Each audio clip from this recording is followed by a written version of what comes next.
Hello Canterbury and welcome to Canterbury Live on Monday the 13th of April. Definitely a little bit chilly outside, isn't it? So you probably need to rug up a little bit. And funny enough, of course we need to announce who is our winner of the beautiful interweave throw that was kindly given to us. It's a blend of possum and also wool, but it is just gorgeous. Now the winner of this, quite selfless, have nominated a friend of theirs. So the winner is... where are we?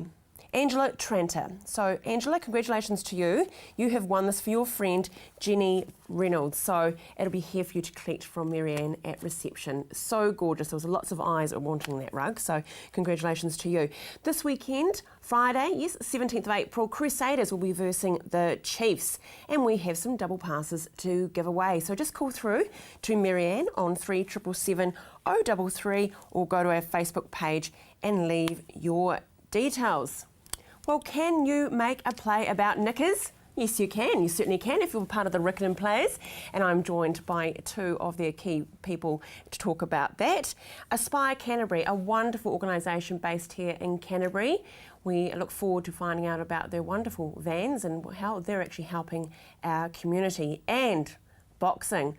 Love it or hate it, it has become very vogue. We all know that. Bringing in people from all walks of life in the ring and training them. And this weekend, Friday, is Rumble and the Rubble. And I'm joined by two of the directors to tell you exactly what's going on. Well, she does do a bit of Rumble, but not in the jungle, but definitely in the kitchen. Nicola Freya, do you think you put on some gloves? Metaphorically, Yeah. Metaphorically. Perhaps some plastic gloves, some rubber gloves for the kitchen. Yeah. Possibly not boxing gloves. Hey, just quickly touch on, you just came from Rod Stewart in the weekend, didn't you? So amazing. He was incredible. Oh, I heard it was an amazing concert. Amazing concert, full range of ages. Yeah, it's really interesting to see the crowd. Really quite good. Yeah. And he does cross all ages, just like food does, doesn't Absolutely, it? it sure does. It's a wonderful way to bring us all together, and I'm very excited this week that we've got a beautiful wine and food match. Yes, so this is our third Crater Room wine and food match, and this time we've actually gone out to the winery and we've filmed in amongst the wine barrels out there, so it's really nice to have that location. So what are you attempting with us tomorrow on the show? Well, tomorrow we are matching a Chardonnay with a tapas platter. It's a kind of tapas. It's traditionally a bit of a Spanish thing, but we're sort of just taking it back to keeping it out there. We have a picture of it. So just keeping it really simple. You see the toasted bread there, the roasted baby vegetables, and some hummus that we've just made ourselves and put a bit of dukkha and olive oil on it, and it looks just makes it look quite fancy. Really simple, but really delicious appetizer to start a meal off. Because the next 4 times that we match the wine and food with the Crater Rim, we're working through a 4-course menu. So so if you watch that over the next 4 months, you'll sort of see a bit of a pattern develop. Yeah. And I love it. To tease the viewers, we've got like a Sauvignon Blanc and salmon and avocado bruschetta. Yes. Very tasty indeed. A beef fillet with Pinot Noir. Yes. That's an awful, lovely mix, isn't it? Yeah. And dessert Riesling. Yes, dessert Riesling with a tiramisu. It's a bit of a healthy version tiramisu also, seeing we're doing it through Nourish, but yeah, really nice match there too. And it's great to know that Crater Room are doing a dessert. Yes. I mean, if you've never tried one before, it really is an absolute delight, isn't it, a dessert wine? Absolutely, yeah, great way just to finish that meal off, yeah. Okay, but the biggest key with any of your recipes is you've got to keep it simple. Yeah. I think often if we're having people around and we're doing a platter to start off with, it's so tempting just to throw just about everything you can find on the platter and fill it up because you want to be generous to your guests. But you see by that platter there, it really was done on the smell of an oily rag, and was using things that are very simple and very easy to get, and quite simple to throw together. Roasted vegetables, just pop them in with a bit of salt and pepper and oil. Just the baby vegetables just look really cute, and they're lovely and sweet when they're roasted. The toasted bread there was just done in a toasted sandwich maker with the grill lines. So just you could either put garlic butter on there or just a bit of margarine, and that just looked quite affected with those lines on there. And then the hummus, really easy recipe, which we're making tomorrow to throw together, and a little bit of dukkha, which we're going to actually be making as a Mother's Day gift in a couple of weeks. So that was sprinkled on top of the hummus and a little bit of olive oil. Yeah. Can we have salads in autumn? Well, I think you quite often you'll find you've got a bit of cabbage and some carrots or that sort of thing in your fridge, or perhaps some tin corn or that sort of thing. And I think often we think hot vegetables. Oh, we've got to cook something, but it's nice to have salads every now and then as an accompaniment to your sort of main part of your meal. So yes, next week we're making 3 different salads out of things that you will probably have in your cupboard or in your fridge, or you can get easily and cheaply at this time of year where it can be difficult to find cheap vegetables. So, and you can always add protein to it as well for the leftovers, which is great for the leftovers for your lunch, can't you? Yes, that's a great idea actually. Yeah, bit of chicken, bit of fish, yeah. Yeah, we love that. So all the recipes will be available on the website tomorrow. Yes. Hummus, that's something we can keep though in the fridge for the children's sandwiches and things like that, isn't it? It's a great alternative to great for sandwiches and great for if you're hungry in the middle of the afternoon, you have some rice crackers or something like that and you want to dip in and have a little bit of a protein snack in the middle of the day. Hummus is a great one just to have as a snack as well as part of a meal as well. Yeah. And it's economical. It is really easy to throw together. If you even tin chickpeas are so simple and easy to do, but if you wanted to soak your chickpeas from the beginning, then you can even make them from the dried chickpeas as well. Yeah. Yummo. Hey, good catching up with you. Look forward to seeing that beautiful recipe tomorrow online. And next week, of course, the autumn salad. And don't forget, nourish.org.nz is Nicola's website and also a fantastic Facebook page. Well, yes, have you ever gotten in the ring? It's hard work, hard road getting there as well. Here's the images from last year, Rumble in the Rubble.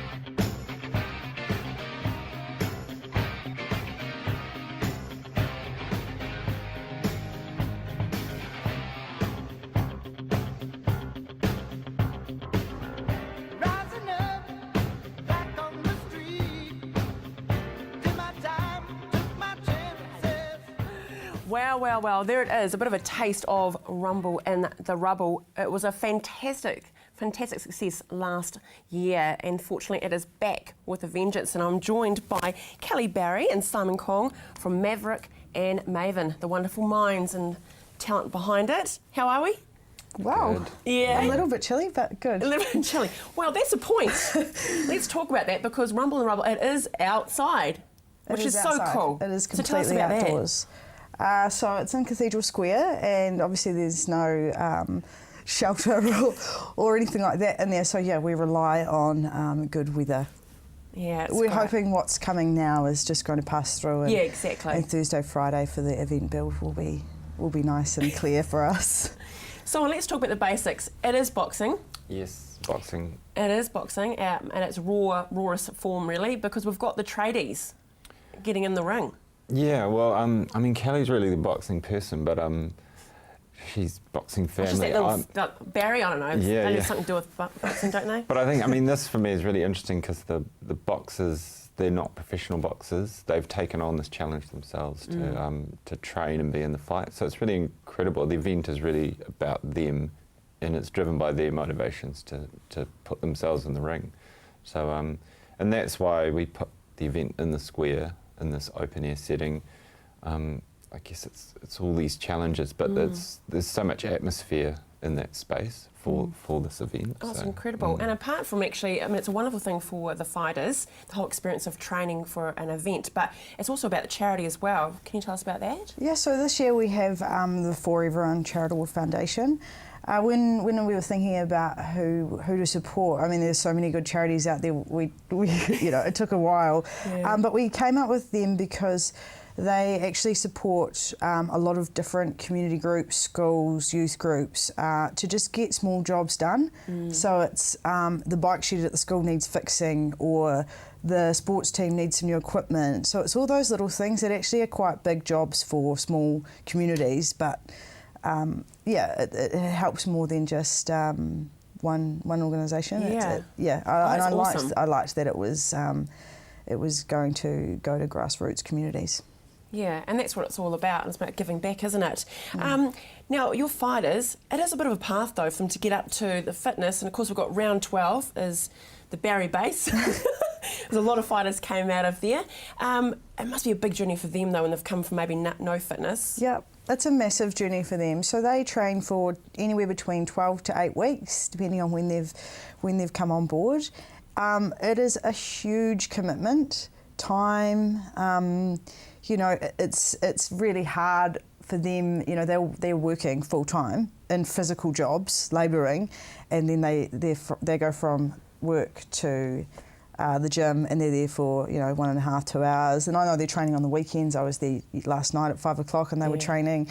So they've really put in a lot, and it's a big commitment mentally, physically, emotionally. It's not a small task that they're undertaking. And when you've got a Barry yelling at you when you're on the floor about to vomit because of so much training, they still keep going. Yeah, that's the other Barry. The little pit bull. I can speak from experience there. And Simon, where can we buy the tickets to go along to support this amazing event? Well, a lot of the tables are sold and the leaners have sold, but we've got GA tickets, which are on Dash tickets. So there's a small amount and they're going pretty quick, which means you can just walk in and it's just standing only to view the event. So Dash tickets for that. And so it's such an awesome event, but to have it in that venue, as you said before, the atmosphere, I mean, you really can feel the vibe that's in there, and to give something back in that way. So on the night, what else can we expect apart from the fights? Obviously, it's the biggest part of it. Is it a bit of networking, do you find, with it? It's a bit of rivalry between them. Yeah, there is. I mean, it's not.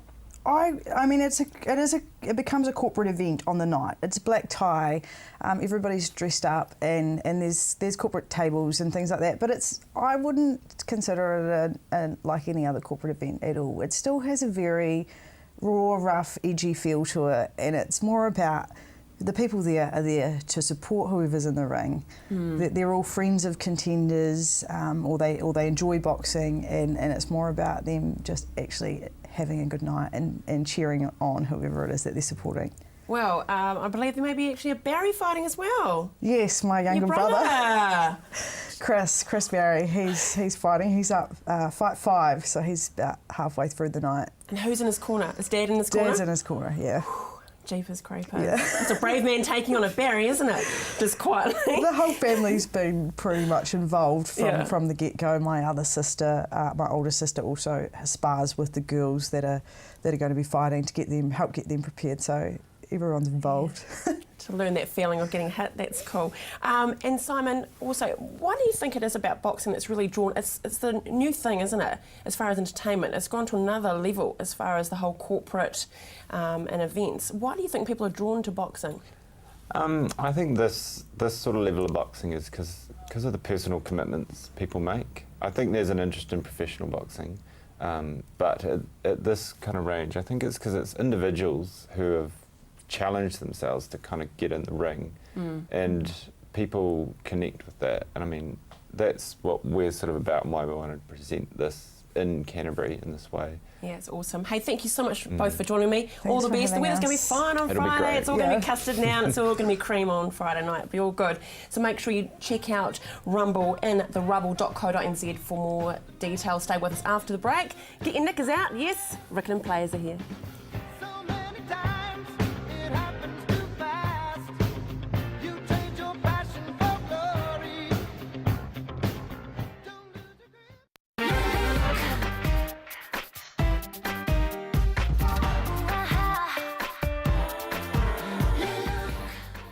I love it. A brief comedy. We like that, don't we? I'd like to welcome Ruth Agnew and Rachel Chamberlain from Rickland Players, but currently performing in Knickers. That's right. Rightio. Welcome, ladies. Now, Ruth, tell us exactly What is Knickers? Well, Knickers is Apart from the obvious.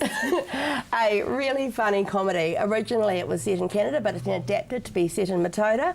And it tells the story I know Matoda, good Southern girl, Yes. my goodness. As am I. Yeah. And it tells the story of a group of entrepreneurial women who start up a line of sexy lingerie to combat the unemployment in their town following the closure of the paper plant. Oh my goodness, that is awesome. I'm already having flashbacks from my childhood thinking of the paper plant and that. Rachel, tell us what your character is. My character is called Mary. She's in her 30s. She's married to one of the local farmers.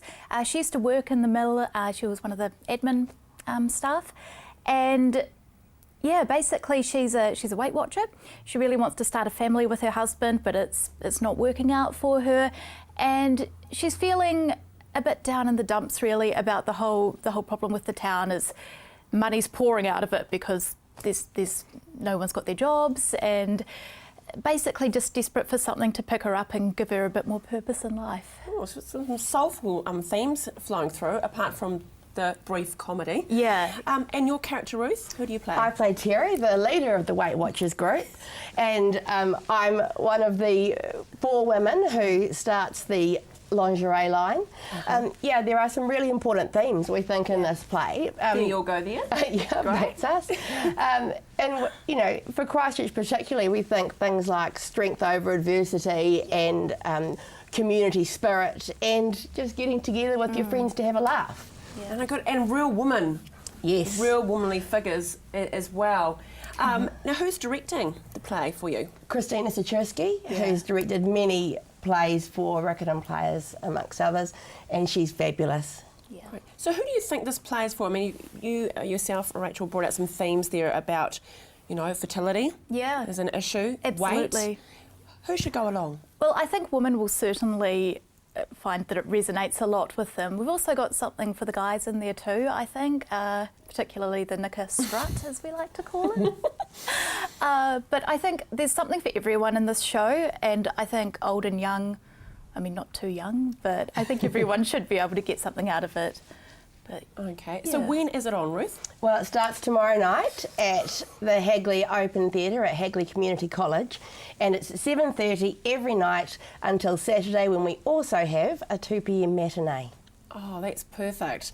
And the tickets, we can purchase those through riccartonplayers.co.nz? Yes, so you can book on riccartonplayers.co.nz and pay on the night. We've got FPOS and cash, so... That's wonderful. If someone has never been to a play, and this is a very basic question, what do you experience in a play? Because it's not a movie, is it? You have one stage and set, so take us on the journey of what it's like to actually come along to watch a play. There's a real intimacy that you experience when you're in a live performance that I think you miss out with film and television, particularly when we are doing things like parading in our lingerie show, that you can only get from a live theatre experience. Yeah. And the fact that the laughter we feed on the laughter and the clapping, and so the more the audience gives back, the more they'll get, really. So it's... You just touched on it, is that true intimacy, and that's right, it's bouncing off between each other. Yeah. Okay, so at the end of the season, what's the next project for Riccarton Players? Next up, we've got our famous ARPOV, a Riccartonian Palace of Varieties, with all of the familiar faces, songs, and it's a famous show in about its 21st year, I think, and it's a variety music hall show. Wonderful. Heaps of fun. Well, all the very best for the performance. I'm doing a shout out to all those Southlanders. You're going along purely because it's set in Matoda. I think that is just cool in itself. But a wonderful season to you both. We look forward to your next project. Stay with us after the break. It is Aspire Canterbury.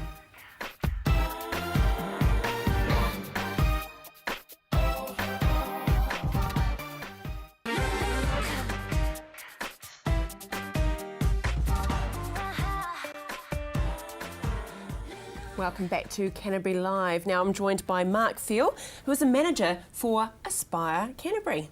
How are you? Hi, Andrew. Very good. Aspire, it is an incredible name to aspire to, but what is the essence of Aspire?